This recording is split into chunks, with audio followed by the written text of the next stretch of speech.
So what is Sharia portfolio? We'll cover what is the background of the firm, the mission, and also I'll tell you a little bit about myself. So Sharia portfolio, the mission is to offer professionally managed investment solutions for Muslims to help them achieve their financial goals while adhering to their personal and Islamic values. So pretty straightforward in the sense that we want to make sure that everybody who has the ability to invest and is looking to save for retirement or other purposes is able to achieve that goal without necessarily sacrificing on their values, because we all have certain values that are common to ours, our society and our background, right? We don't want to be associated with certain industries, so how can we make sure that our investments are aligned with that as well?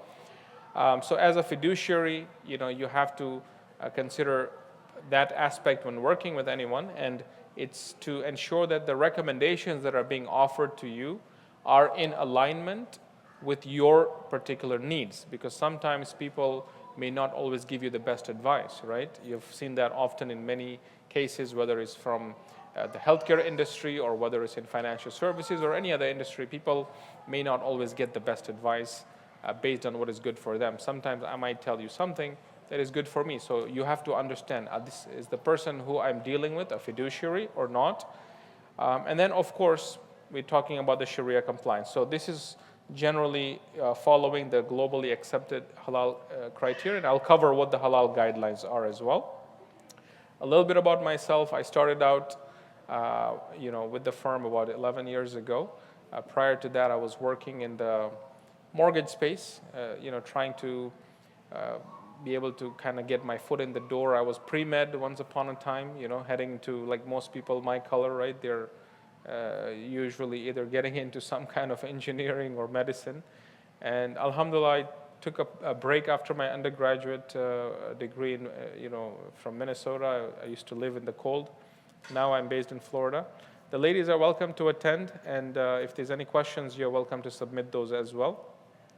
But I decided to take a break, did some work in the financial services, did my master's in business, and the opportunity was there. I was asking the CEO at the time, like, hey, what do you think about my 401k, right? Just like everyone, is this good? What should I do? Am I saving enough? Those type of things.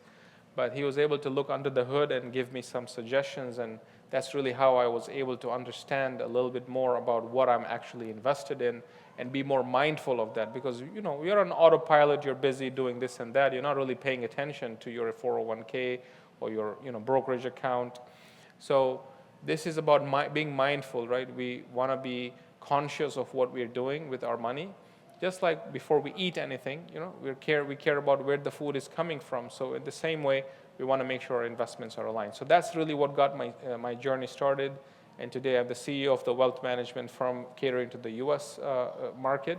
We have other elements and other affiliated elements of our business that is catering to other aspects, and I'll cover that. But that's kind of my involvement.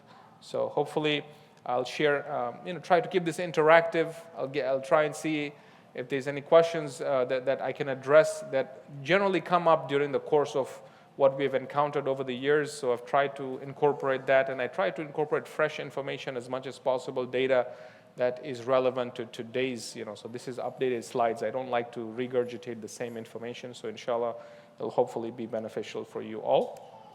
But this is more of the background. In 2003, under Virji Investments, Naushad Virji, the founder of Sharia Portfolio, was catering, mostly to the ethical investments under that. But, Sharia criteria was then introduced, and some of the portfolios were under the Virji umbrella. But in 2014, around the time that I joined the firm, the company decided to register separately as a standalone, and to be able to promote only the halal aspects and go after a wider population. That's when it began. In 2019, we launched some ETFs. I'm sure some of you have heard of these, the SP funds. How many of you have heard of SP funds? A few of you, right? So these are publicly listed on the New York Stock Exchange. Our team worked with Dow Jones and S&P team directly to be able to create the indices, because how many of you have heard, if you don't know how to invest, just buy the index fund? How many of you have heard that advice somewhere, right? Well, for the Muslim investor, if you buy SPY or VOO or any of these, you're going to end up buying a basket that includes the halal as well as the non-halal, right? So we felt it is our responsibility and duty to try as practitioners in this space to work towards creating more products that appeal to the Muslim community and, of course, anybody else who cares about socially responsible, ethical guidelines can benefit as well. So that's where the journey began towards this ETFs. And today we are North America's largest family of halal funds is from our team. So alhamdulillah, through the support of the people here and elsewhere, they've been able to grow. In about 2020, we launched in Canada. So this is the affiliated side that is catering to the international markets through the Canada team. And we've been invited, I'm sure some of you may have seen, we were ringing the stock bell at the New York Stock Exchange a couple of times now. I was on one of those. And in 2024, we crossed our first 1 billion in assets under management. And as of this year, we've already exceeded 2.4 billion, alhamdulillah. So, this is all from the barakah of Allah subhanahu wa ta'ala, but this is the journey that we've been on, and inshallah, more and more exciting things are to come. But these are the topics that we're going to cover today. What is the stock market? What is the current investment climate? Because this is what I mean, trying to keep it fresh. Today's world is not the same as 20 years ago. 10 years from now, it might not be the same world that we're dealing with. So we need to be understanding of what is going on around us. So I'll talk a little bit about the current investment climate. We'll then talk about investment philosophies. There's different approaches to investing. Some might suggest a passive approach. Some might suggest an actively managed approach. So we'll cover into what does that mean exactly. What is the Sharia compliance, right? When we say something is halal, what does that mean?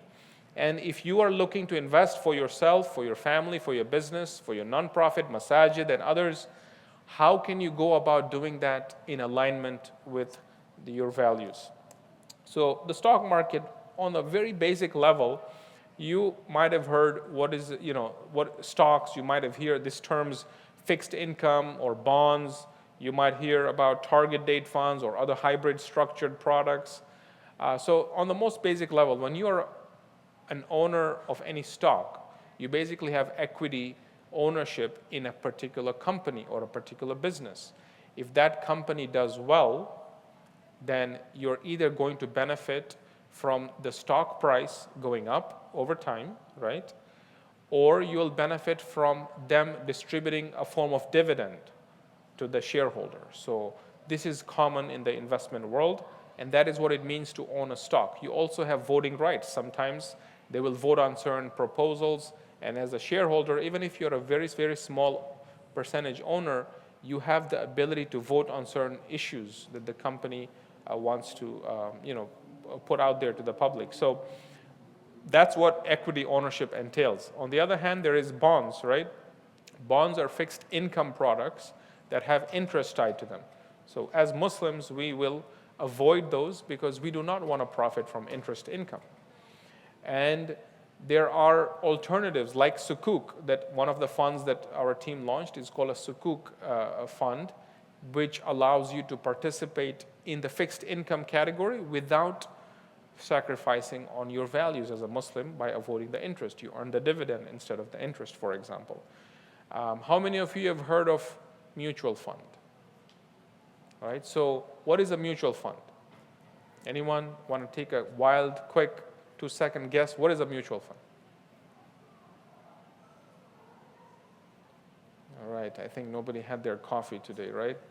A mutual fund is basically a basket of stocks, right? It's traded on the exchange just like a stock, just like an index fund, just like a bond. You can buy these things on the stock exchange, but a mutual fund, think of it like if I want to buy at Costco. How many of you like to shop at Costco?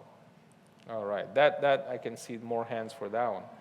So when you go to Costco and you want to buy fruits, right, you can either buy the apples, oranges, bananas, grapes, right? They have nice fruits there. Or you can buy the fruit platter, right? Maybe you're feeling lazy, you don't really want to chop up these fruits, and you just want to go home, take the fruit platter, and enjoy that as your meal.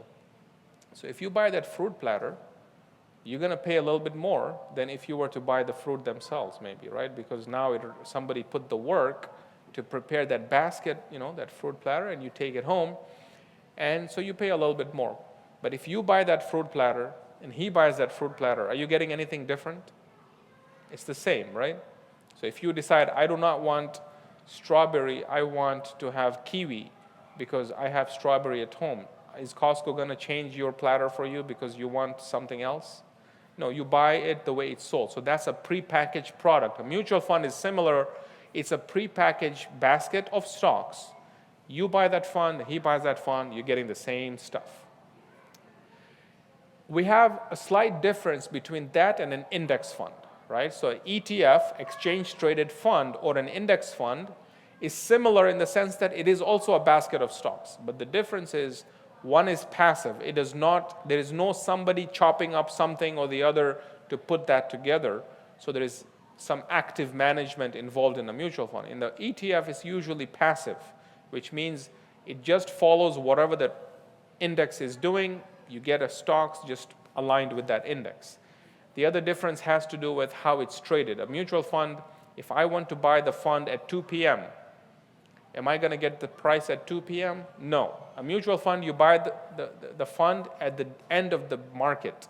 The price is set at the end of the market, when the stock market generally trades from 9:30 a.m. Eastern Time till 4 p.m. Eastern Time. So if you buy the fund at 9 a.m. or 2 p.m., the price is the same. It's whatever the price is at 4 p.m. But if I buy an ETF or index fund, if I buy it at 9 a.m. versus at 3 p.m., the price can vary because it's traded like a stock. So these are some just general, I wanted to just mention some of these definitions so it gives you a little bit of idea, because you hear these terms, right? When you open the channels, CNBC or whatever, you might hear, so just to give you some basic background. So with stock markets, right, in general, the history will point to the fact that we've had more blue, according to the chart here, more bull market, because there is, bull market basically means the years in which there is good returns, versus the red. The red is when there is negative returns and things are down. You can see that on average, the bear market lasts about 1 year, and the drawdown maximum over, on average is about 31%. On the other hand, bull markets, the trend shows that they last longer, on average 5 to 6 years, and the returns tend to be much more as well. But what does the media portray? Financial crisis, there is COVID, there is dot-com bubble, there is 1987 crash, there is all kinds of tariffs and all this and that, right? They will focus on these things, and that is meant to scare people. When people get scared, what do?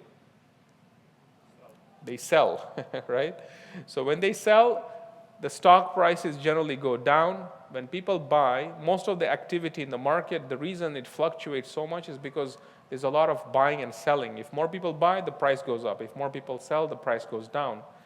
So how do we ensure that we are smart? The history is telling you, okay, even if there's a drawdown, chill, nothing, it's not the end of the world. Things generally will come back to life. So just something to keep in mind. I want to know 3 reasons why investing is important. And I want to hear from the back first. I want to make sure they're awake. Give me 1 reason why investing is important. Yes. Inflation, and I showed you the answer in that slide, no problem. I want to know 2 others at least from the front now. Why is investing important? What was that? To have a good return, right? Perfect. 1 more. Money to work for you. All right. Oh, here, mashallah, nobody wants to retire, so may Allah keep giving you all long life. So you work till you're 95 and more, inshallah. But one of the main reasons, as you know, is retirement, and we'll cover that as well. And there are other reasons I'll dive into as well. But that brother mentioned a very important one, which is inflation. If you took $100,000 and left it in under your pillow 30 years ago, today it'll still be $100,000 because it's the same dollar amount, But if you wanted to buy a house, 30 years ago, 100,000 would have gotten you a pretty good house, right? Today, you need like maybe 6 times that or 7 times that to get a home. So the purchasing power has declined by 54% just by keeping it in cash. And this is the dollar. It's happening to all other currencies, by the way. But if you invested that in something like the S&P 500, you would have gained about 900%, which averages about 10% a year. So this is one of the reasons you want to invest. But as I mentioned in that example, right, in 2016, more recent, right, 8 years ago, average home costs $288,000. By 2024, it's now $435,000. So in dollar terms, the houses are getting expensive. I'm sure groceries, I mean, Costco we talked about, right? I go to Costco a lot. I have 5 kids, so I have to buy a lot of this stuff. And, you know, my cart, I used to spend $200. It was full. Now I don't leave without $400-500. That's just the reality. The same thing with our housing. But if you look at it in terms of Bitcoin, and I'm not making this a Bitcoin story, but just for comparison, in Bitcoin terms, 8 years ago, 664 Bitcoin were needed to buy your average home. Today, or last year, 6.6. In 2025, you only need about 3.7 Bitcoin now. So why is one more than the other? And it's easy, right? The answer is on the right. When the dollars keep getting printed and the currencies keep getting printed, the value of your savings declines because of money printing. On the other hand, anything that has a fixed supply, the value holds because, you know, yes. Are you talking about Bitcoin being counterfeit currency, or are you talking about dollars? That's exactly, you nailed it, man. So the government can print the money, but you can't. If you try to print the money, what happens? You go to jail. But the government does that all the time. Yes? Yeah. So by printing money, our value of our currencies declines. But governments and central banks do it everywhere. But they can't print Bitcoin, for example. So that's why it goes up in value. But just keep that in mind, something to reflect on. But we mentioned retirement, because when you're young, you have the energy, but you don't like to save. You want to spend, right? So you want to take advantage of putting some money away every month from your paycheck or your business, so that as you build that bucket up, hopefully one day when you're ready to retire, you have something to be able to sustain you. So inshallah, that's one of the key ones. And I'll share what some research has shown about retirement. And I want to thank one of the brothers for sharing the picture of their house. So inshallah, you want to improve the condition of your living. And hopefully you can live in a nice home. As long as you earn in a halal way, nothing wrong with that. Or you want to have a fancy car, no problem. But there's other reasons why you might want to invest: to be able to give into charity, or to be able to go for Hajj. Some people, Hajj is getting expensive. I just went this year, and it is pricey. Let's just put it that way, right? And 10 years ago, Hajj was much cheaper. 10 years from now, it'll be even more. So you want to think about these things. And taxes is another big one. What does Fidelity Research tell us? That you should be aiming to save at least 10 times your pre-retirement income by the time you hit 65 or 67. And they're recommending for the young ones, I see some of the young folks here, which is good that they're participating. One key point that you want to try and do is put away about 15% per year is what is recommended by the time you're 25. So if you're even younger than 25, you just put a little bit away and it'll just keep growing, compounding, right? The sad reality is that most adults in the US are short by a large amount, right? If you look at those who are in their 70s, many have only saved about $114,000, $115,000. And what is needed for them is close to $1 million. And that's the reality. A lot of people have not done that. And so our job is to educate and to help empower people so that they can make the right choices, and inshallah we don't fall into that same loop, into one of these statistics. And that's why it's very important. There's a big gap, and people are struggling, as we can see out there, but hopefully we can make some smart decisions. And also for college savings, right? Think about the rising cost of tuition, right? Over the last few years, inflation is up 236%. This is what we were saying. You want to protect your wealth against the eroding, purchasing power due to inflation. If inflation has been about 236% since 1980, but tuition has gone up by 1,200%. So, okay, maybe some of you are going to get scholarships, inshallah, and excel in your higher education. But the reality is that your parents, especially if you want to go to medical school or if you want to go to some graduate program, it's going to cost them, a little bit of money for them to put aside. And this is becoming the second largest expense for most households outside of the mortgage. So something to keep in mind as a way to kind of save for education. In charitable giving, right, there's a lot of people who may have invested. How many of you invested in NVIDIA? Made a killing, right? I see them. I know the faces that do NVIDIA. Now, some of you, let me give you some advice, right? Before you sell that NVIDIA stock, because you have to sell at some point, right? You cannot hold on forever. You need lifestyle chips either to sell so you can sustain your lifestyle, or you need to sell to reduce your exposure, right? Maybe you have too much NVIDIA. So what are you going to do? If you sell and you bought it at $20, $10, you're going to have a big tax bill. So why don't you donate some of that to something like a donor advised fund? By donating the stock, you save by not paying the capital gains tax, and the donated amount, you get the tax deduction. So if you donate $20,000 worth of stock to a donor advised fund, you get a tax deduction for $20,000, even though your cost basis may only have been $1,000. You only bought it for $1,000, it's now $20,000, or $5,000, it became $20,000. So if you sold it, you would pay tax on $15,000 worth of gains.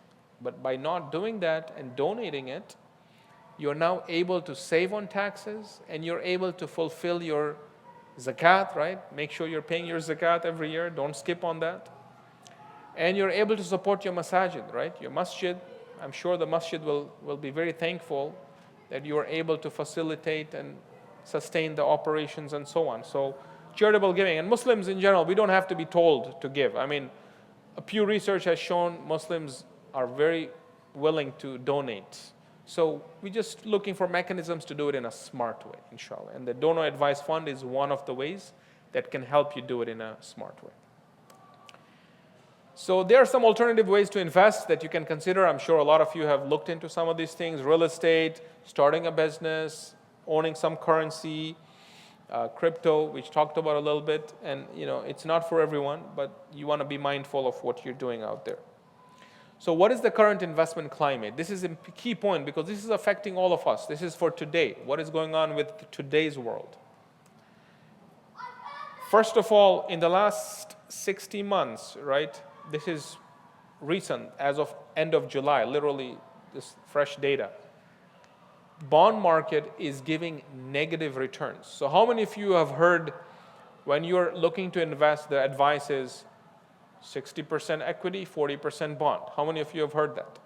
Or 70%, 30%, something like that. Well, if you have been following that advice, the last 5 years at least, your returns from the bonds, which are meant to protect you, right? What is the point of bonds? They'll tell you bonds are to help to give you the protection when there is volatility and drawdowns in the stock market, right? That's what they tell you.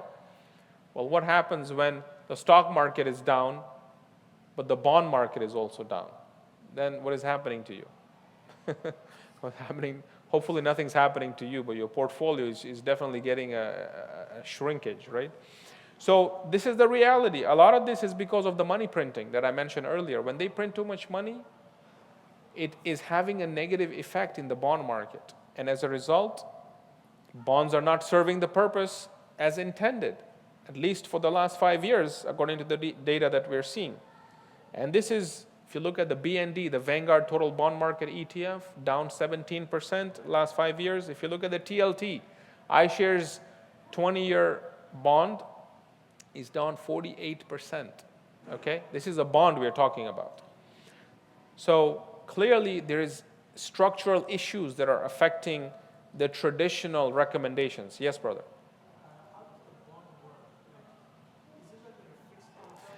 Yeah, so bond basically, if they want to build a 76 West, is that the highway here? 476? And they want to expand the road, they need to raise money to do that. All the people working there at midnight when I'm driving there, slowing us down. They need to build that, so they need to raise the money. And in exchange, they'll ask you, give me $1,000 to do this. I'll give you $1,000 in 5 years, and along the way, you get 3% or 4% interest, right? That's generally what bonds do. So, unfortunately, as I said, for Muslim investors, we want to avoid those. But that's generally, now the US government gets into more and more debt. So at the government level, they spend on military, on so many things, right? But today, the highest expense for the US government, can you guess what is the highest expense? No. Not Israel. Not healthcare. Interest expense. Interest expense is the largest expense of the US government. Can you believe that? Because the debt became too big. So they're paying interest. And this is the problem. This is why bonds are not doing the job that they're supposed to do. So if you follow the Islamic way, hopefully you have more barakah and you protect yourself from these kind of problems. But the other thing you want to keep in mind is liquidity, right? How many of you remember April 7th, April 8th this year? Right? It's a little bit painful time, right? Everyone thought the world is coming to an end again. Yeah, tariff, yeah, victory day. So everything came down, but in reality, we should be looking at those types of opportunities as dips. But anyways, it's not earnings. Like a lot of times we focus on how are the earnings doing? But in reality, according to the research and the trends, it's usually liquidity. How much money is in the system? Because more money in the system, that has a correlation with the asset prices, whether it's Bitcoin, S&P, NASDAQ, or otherwise. So this is the signal. When people are panicking, I look for the signal. This is a clear signal that has a lag of about 3 months. So liquidity, what is happening, tells you what's going to happen with the stocks in the next 3 to 6 months based on what's happening with the liquidity cycle. So that's one thing to keep in mind. What about rates? Right now, as of January, they're expecting we're going to see at least 3 rate cuts. So in an environment like 2021 and 2022, that was a rough time, right? Because what were they doing? Raising interest rates. Because what? Inflation was a problem. So they want to slow down the spending by raising the rates, slow everything down. In COVID, it was the opposite. Everything came to a grinding halt. So what are we going to do? 0% interest. Let's go ahead and flood the system with money. Well, they ended up doing too much of that. So then they had to reverse course and say, okay, we need to do the opposite. Now we're going to have to start raising rates because home prices are getting too crazy. And used cars, remember used cars were like, who pays more for a used car? But that trend continued, so we need to slow everybody down. And now that inflation has come down again, there is problems in the labor market, so the Fed has to balance both. So what are they going to do now? Start to cut rates. That's what we're starting to expect to see, which has a certain impact on stock prices and certain sectors. Certain industries benefit when this happens. So we like to be mindful of what is happening in the current environment because that's going to shape which areas that you want to focus on. And our Wall Street experts out there, right, at the beginning of the year, they had certain price targets. By end of the year, they changed their course, right? Tariffs was making all of them scared. They changed their targets, and then they upped their targets again. So you can see that V-shaped recovery is tied to the same analysts. A lot of them flip-flop. So be careful about listening to them and taking too much from them. It's good to take a lot of data, but make your own decision at the end of the day. And the tariffs, of course, is favoring the US, even though initially they thought it's going to hurt us, but in reality it's actually benefiting the US so far. So, and we look at the fear and greed index, right? The sentiment indicators and fear and greed. April 7th, April 8th, extreme fear. Well, guess what? What does Warren Buffett? How many of you have heard of this classic Warren Buffett statement? Be fearful when others are greedy, and be greedy when others are fearful. Everybody was scared April. They thought the world is going to collapse. I sent an email to all my clients April 7th, and I said, listen, guys, you have extra money. This is the time to buy the dip. If you don't, just chill. And this is why. These things that I'm sharing. I shared this with a lot of my clients in April, these slides, this liquidity and other things. So when the fear is elevated, you run into the burning building. Okay? This is what in professional and advice, don't run when everyone is scared. That's the time to be excited. And when everyone is excited, take a breather. Maybe you need to consider loosening your positions. The other thing that to keep in mind is that, look, in the last 5 years or so, there is a dramatic shift. The S&P 500 constituents are becoming more and more tech heavy. In the past, it used to be more oil and gas. At some point, even there used to be healthcare as a higher exposure. But today, technology and AI is taking a bigger chunk of what is getting importance out there. And so you can see that the top 10 S&P companies are pulling away from the rest in terms of the income and the profitability. And this is also one of the reasons that you want to be a little bit more selective with where you're investing. And I often am of the belief that the winners will often take most of the market share in any industry. NVIDIA, which we talked about, controls over 50% of the semiconductor market in the US. And 5 years ago, or even less than that, it was $190 billion firm. Today, $4.2 trillion and growing. So clearly, pay attention to the winners in every category. Today, in search, Google is the dominant player. In e-commerce, we have Amazon and fulfillment and all that. In the smartphone, Apple controls is the dominant player. So there's usually one or two in most industries. And so the winner will often, you want to be mindful of which industry you're focusing on, and there'll always be one or two big dominant players, and they usually end up taking most of the market share.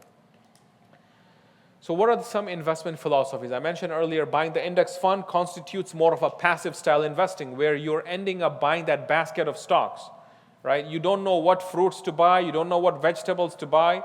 Just buy the basket and hopefully the price of mangoes will go up. And if it does, you have mangoes in your portfolio. If it doesn't, maybe strawberries will go up. So you own that too because you have the fund. So for those who don't know what to buy, they want to reduce the volatility. So if mango prices crash, is that going to affect you too much? No, because you have a fund. It's a diversified fund.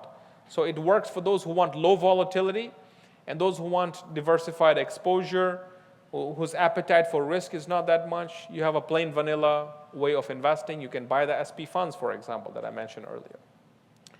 On the other hand, there is actively managed strategies, which falls under two camps, either value or growth. But what is actively managed strategies all about? You're creating a personalized portfolio, right?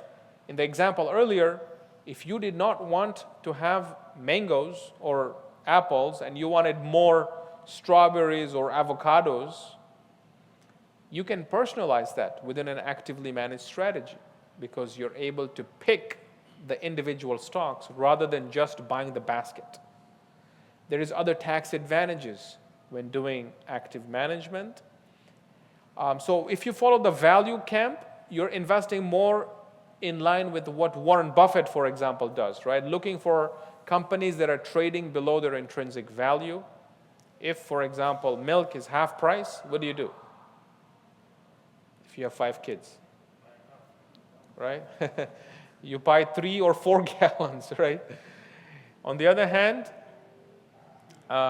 You know, the same thing with our clothing, right? We try to buy on sale, right? If this suit is, let's say, $200, I don't know how much this suit is, but I don't usually buy as many of these things, but let's say it's $200. Okay, if it's selling for 150, maybe I'll buy one more suit. But if it's $100, I know it's supposed to be at least $250. $100 is not the time to be panicking.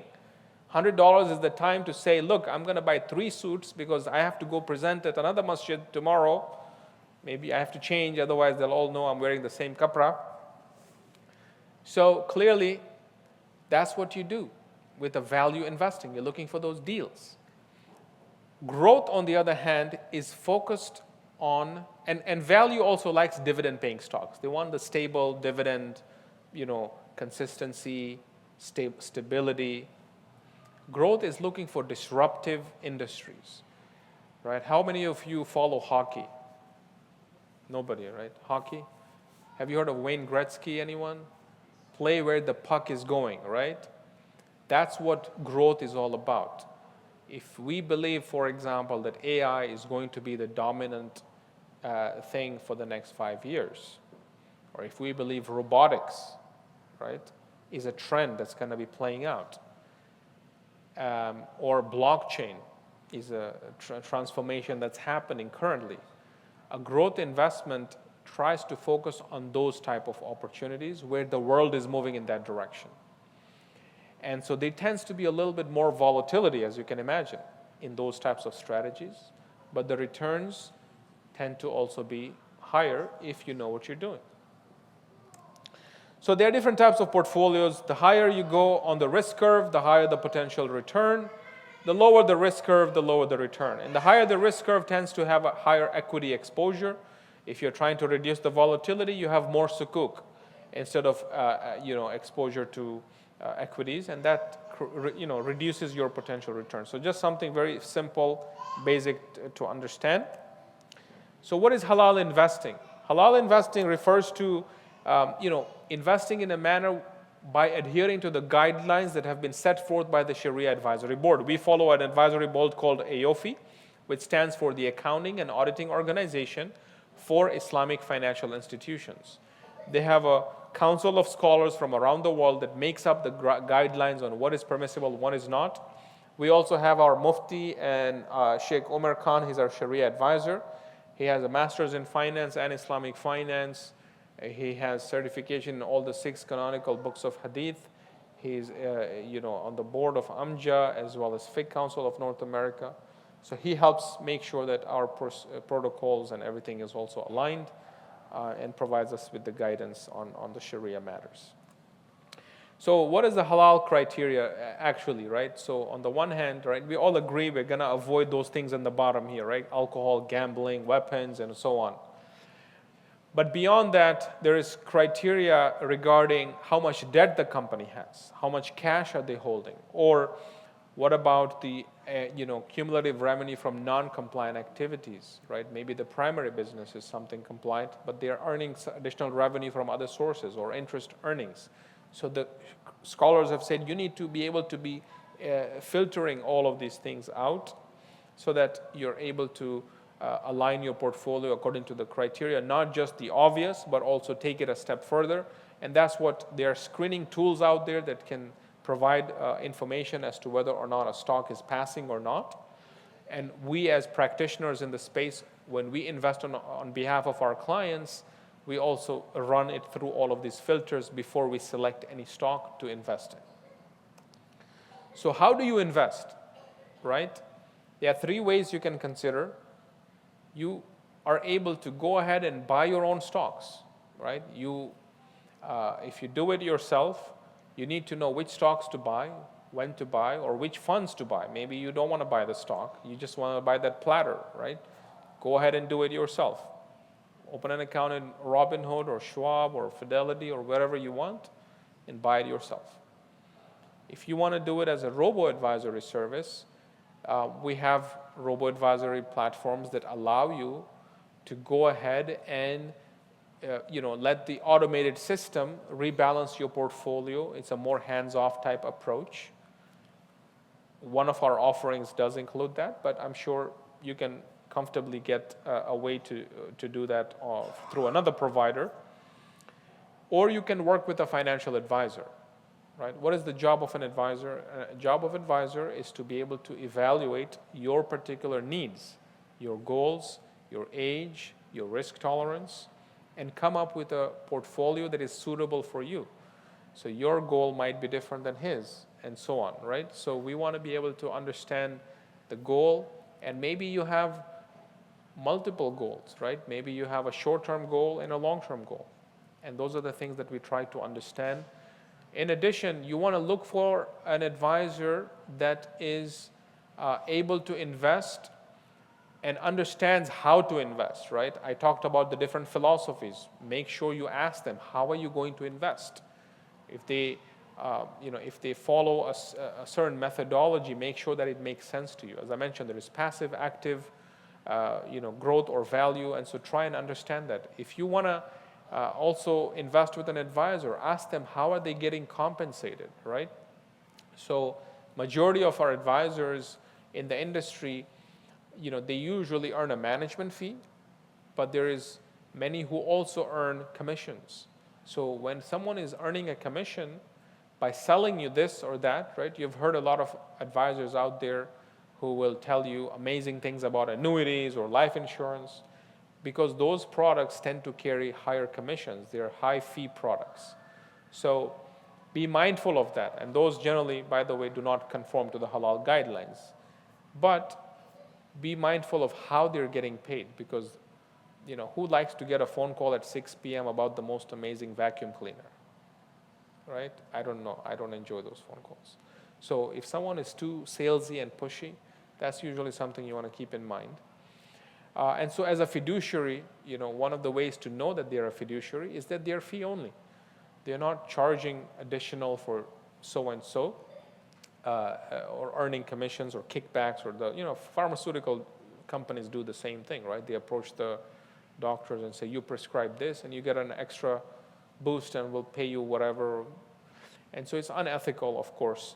And so you want to be mindful of these things, but also make sure that the person you're working with understands your values, right? If you believe in avoiding profiting from industries that we mentioned as red lines, then make sure your portfolio is not engaged in those, right? How many of you, the khutbah even today was talking about the people in Palestine and how it was so heartwarming to see them, people from Egypt and elsewhere sending them rice in bottles, and we care about their situation there.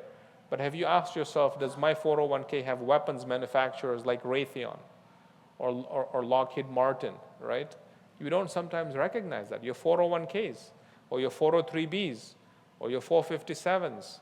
One thing I will mention is check with your employer, right? Whoever your employer is, ask them, does my 403b, does my 401k plan have something called a self-directed option, right? What this means is that you are not necessarily restricted to the menu, because when you log into your portal, your 401k portal, there's usually 15 or so mutual funds to pick from, target date funds or bond funds, right, that you can select from. Unfortunately, those tend to be not compliant. So by asking if there is a self-directed option, you might already have that ability to do that, but you just never asked. So first check. If it is available, then that means they are letting you still get the ability to contribute your $23,500 or your $30,000 if you're above the age of 50. You get the tax advantage, and in addition to that, you're able to ensure that your investments can also go into halal choices.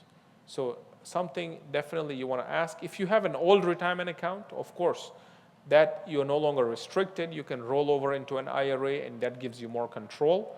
But for any existing retirement plans, unless you're self-employed, if you're working through an employer, you want to check with the employer, find out, or call the custodian, ask them, does my 401k have a self-directed brokerage option?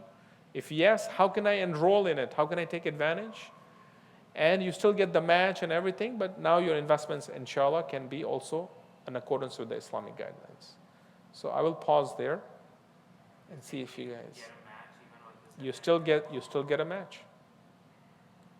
And if you choose to have a third party manage it, we can manage it potentially on your behalf. There's usually a limited power of attorney or a limited trading authorization form that they will ask you to complete, where you can list a third party like us, alhamdulillah, to go ahead and invest on your behalf. So first check if the self-directed option is available, enroll in it, you still get the match, you still get all the same stuff, but within the brokerage account, we can manage it on your behalf if you choose to work with us. Any questions? I want to know the jokes over there, man. You guys got to share some of those jokes with us. Excuse me. Yes, sir. When you mentioned, I think the Dawah fund, like that happens, like you said, you can like donate. Yeah, charitable accounts. Yeah, so there is a donor advised fund. It's basically a type of fund that allows you to donate stock, or you can deposit cash into that account. By putting money in, you get a tax deduction. Okay? But that money can only go to a registered 501c3 organization. So you can donate at any time to Islamic Society of Allentown, or you can donate to Islamic Relief or any other organization that is registered as a nonprofit. And while it's in the donor advised fund, the account, you can still invest that. Let's say you put 20,000 and it grows to 25,000. Now the extra 5,000 is tax-free growth, and that means you have more dollars now available to donate in the future. So that's the mechanism. You can donate stock or cash, and it gives you a tax deduction in the year that the money is deposited. So if you open an account this year and you put, let's say, that $20,000, you get the tax deduction in 2025, but then you can donate in 2026, in 2027, whenever you want to donate. But the deduction is in the year that you deposit it. Make sense? Any other questions? Yes.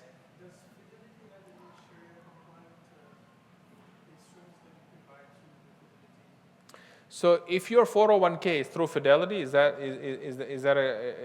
where your 401k is, just for reference, or is just in general? Okay. So if it's an employer 401k in Fidelity, then you want to check like what I mentioned, right? In Fidelity calls it brokerage link. Specifically, the lingo that Fidelity uses is called brokerage link. Ask them this.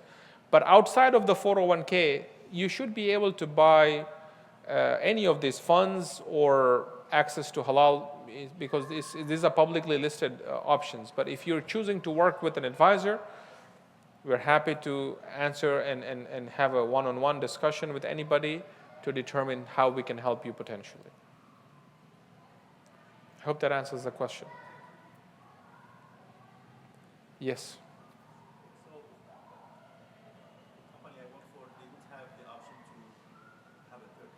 Mm-hmm. So is it, take the benefit of the matching fund, is it safer to invest in a minimum like gold, specific stock? Only 100% of your portfolio in that one stock? So the question, just for reference for others, is that if the brokerage option is not available, is it advisable to go ahead and invest in a commodity like gold, if they allow you that, and put 100% of your retirement in that? Personally, I would advise against doing something like that from a financial standpoint, because you do not want to put all your eggs in one basket, as they will say.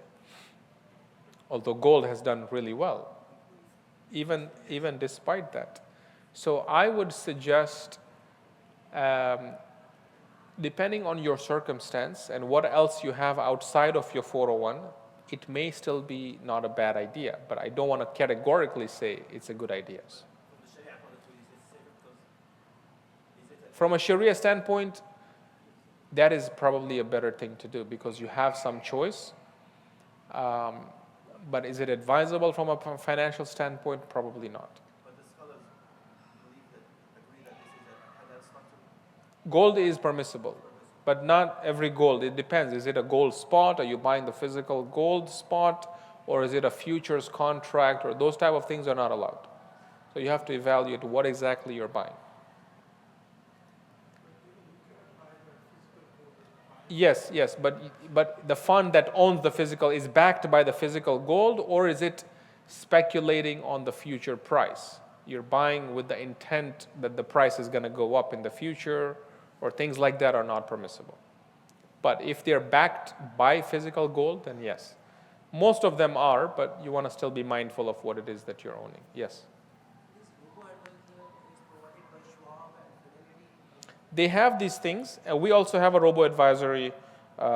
We also have a robo-advisory service. One of our service offerings allows that, but we also have the actively managed, which would not fall under the robo-advisory service. But yeah, some of them have it, but it may not be in accordance with the Islamic guidelines, because if they're managing it and they're letting you do it, they're not going to necessarily do it in a halal way. Robo, because it's automated. You're not dealing with an advisor one-on-one. Because if you talk to an advisor, there is financial advice, there is recommendations, there is planning. So there is someone who is taking the time to do that work, right? But the robo-advisor, you just answer some questions, you open an account, you deposit the money, and then the investment happens. There is no talking to anybody. So that's how they try to set it up. And it generally is a little bit lower cost, but it doesn't work for everybody. I think robo-advisory platforms or service is great for anyone maybe who's starting out, but it doesn't work for every situation. Yes, brother. Could you please review what qualifies a stock as Sharia compliant stock? What criteria is that? Yeah, so I went over the criteria. It has to adhere to these things. It has to avoid these sectors on the obvious sources that are listed on the bottom, but then it has these financial ratios that we have to meet. So if, let's say you're looking at a healthcare stock, it's not involved in non-compliant sources, right? It's a healthcare industry, for example. Then we would look at how much debt the company has, how much cash they have, and what about the secondary business sources. And if those things check out and there are no red flags, then it's considered permissible. But this is the criteria. So, for the weapons, for example, is that a Quranic really or is just a societal acceptance of? Right, good question.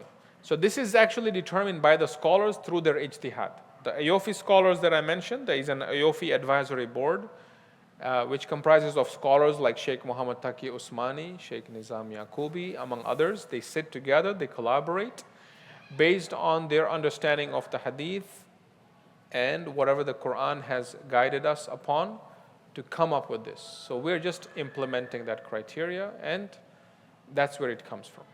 Because there are some pharmaceuticals that can almost be categorized as weapons as well. So Yeah, I know. So you're bringing up an interesting point.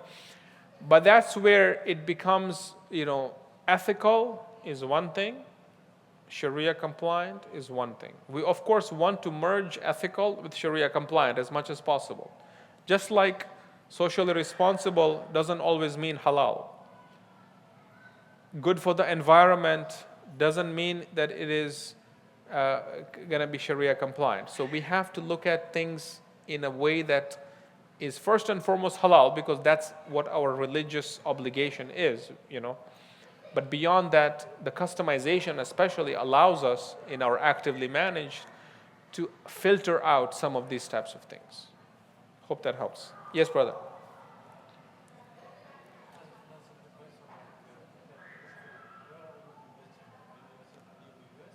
We have US and international market exposure as well. Through the funds, we can get exposure to European, Far East, China, other places. We have exposure to these different places, yeah.